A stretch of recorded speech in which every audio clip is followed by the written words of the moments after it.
Hello, Chowdhury বাড়িতে শান্তি সস্তায়নী যজ্ঞ কেমন চলছে? কোন চৌধুরী বাড়ি? কিসের যজ্ঞ? তুই আদিত্য চৌধুরীর বাড়িতে শান্তি সস্তায়নী যজ্ঞ করতে যাসনি? না তো। হ্যাঁ, বলুন ঠাকুর মশাই। এই আমার ছেলে কৃষ্ণকে দিয়ে যজ্ঞ করাবে বলেছিলে, কাকে দিয়ে করাচ্ছ? কেন, আপনার ছেলেই তো যজ্ঞ করছে। আমার ছেলে দক্ষিণার টাকাটা পুরোটাই হজম করে দিতে চাইছে।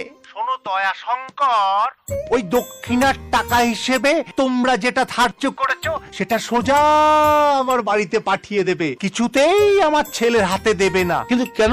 এটাই নিয়ম। নমস্কার।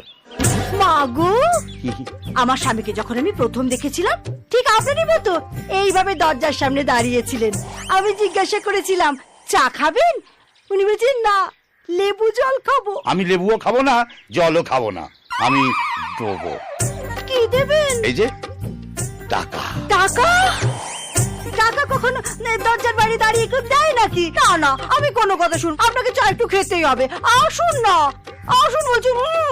ঠিক আছে, তবে ওই বিস্কুট খাবো না, ও শুধু চা। ও বাবা, কষ্ট করে যখন বার করলেন আবার ঢোকালেন কেন? কি? টাকা ও, দিতে যখন এসেছেন তখন দিয়ে দিন না। এই যে। ধন্যবাদ। আরে আপনি বসুন, আমি আপনার জন্য চা করে নিয়ে আসছি। হ্যাঁ, একটু পরিষ্কার করে বললেই হয়। এ কি, এর মধ্যে চা হয়ে গেল?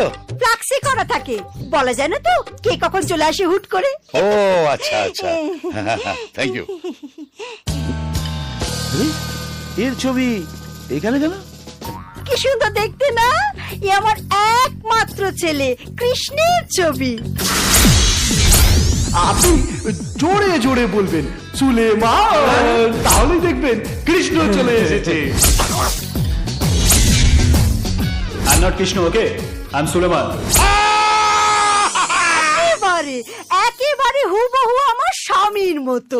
উনিও না এরম রেগে গেলে করে চিৎকার করে। আমি রেগে চাইনি, আমি ভয়ে চেঁচিয়েছি। পুরি কি পাইয়া, আমি যাই। আরে দাঁড়ান দাঁড়ান, আবার আসবেন কিন্তু। যদি বেঁচে থাকি। তার মানে একজন মুসলিম চৌধুরী বাড়িতে যজ্ঞ করছে।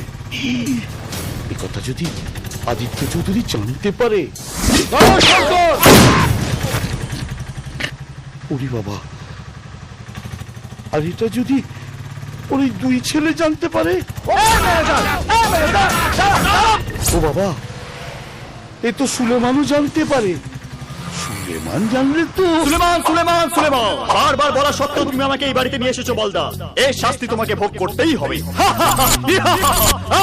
না, কাউকে কিছু বলা যাবে না, পুরো ব্যাপারটা বিসর্জন অব্দি ম্যানেজ করে যেতে হবে।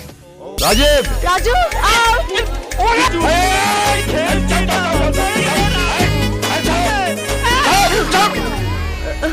ইমাম সরি, আমি ভেবেছি রাজু। কি বলছো মা?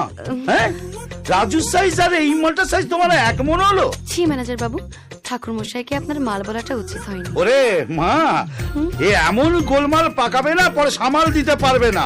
পুরো কামাল ছেলে। যাও তুমি যাও। আরে ডাক্তার, কি রে? কৃষ্ণ হরে হরে। বাবা, চিকেন মনে হচ্ছে। তোমার পেছনে কি নড়ে? এই কোথায় লুকোচ্ছ কেন? কোথায়? কেউ কিছু কি লুকোচ্ছ? আবার ভিতরে